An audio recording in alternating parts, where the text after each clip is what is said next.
Hello friends, வாங்க இன்றைக்கி நம்ம ஒரு டேஸ்டான பட்டாணி மசாலா தான் எப்படி செய்யுதுன்னு பார்க்க போகிறோம். வாங்க எப்படி செய்யுதுன்னு பார்க்கலாம். இப்போது நம்ம பட்டாணியை 4 ஹவர்ஸ் ஊற வச்சு எடுத்துக்கலாம். இப்போது இதை நம்ம வேக வைக்கிறோம். இது வேக வைக்கிறதுக்கு தேவையான தண்ணி ஆட் பண்ணி இதுக்குள்ளே பட்டாணி சேர்த்து உப்பு சேர்த்து விசில் வச்சுக்கலாம். இப்போ இதுக்கு தேவையான பொருள் பெரிய வெங்காயம், ஒரு கேரட்டை சீவி வச்சுருக்கோம், கொத்தமல்லி, பூண்டை பொடி பொடியாக கட் பண்ணிக்கலாம், ஒரு பச்சை மிளகாய், கறி மசால், எண்ணெய். இதுதான் இதுக்கு தேவையான பொருள். இப்போது பட்டாணி வெந்துருச்சு.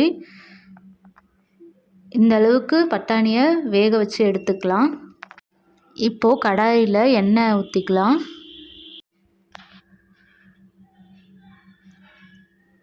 எண்ணெய் காஞ்சதும் கறி மசால் சேர்த்துக்கலாம்.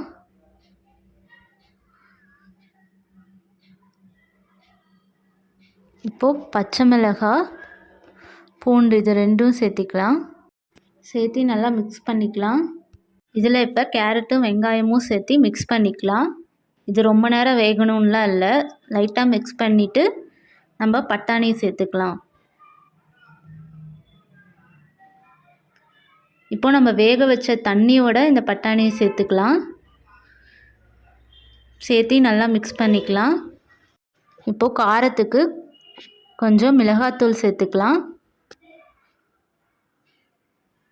நம்ம ஆல்ரெடி பட்டாணி வேக வைக்கும்போது உப்பு சேர்த்துருக்கோம். இப்போ டேஸ்ட் பண்ணிவிட்டு உப்பு பத்தலைன்னா ஆட் பண்ணிக்கலாம். லாஸ்ட்டாக கொத்தமல்லி, கேரட், கொஞ்சம் வெங்காயம் அதை சேர்த்துக்கலாம்.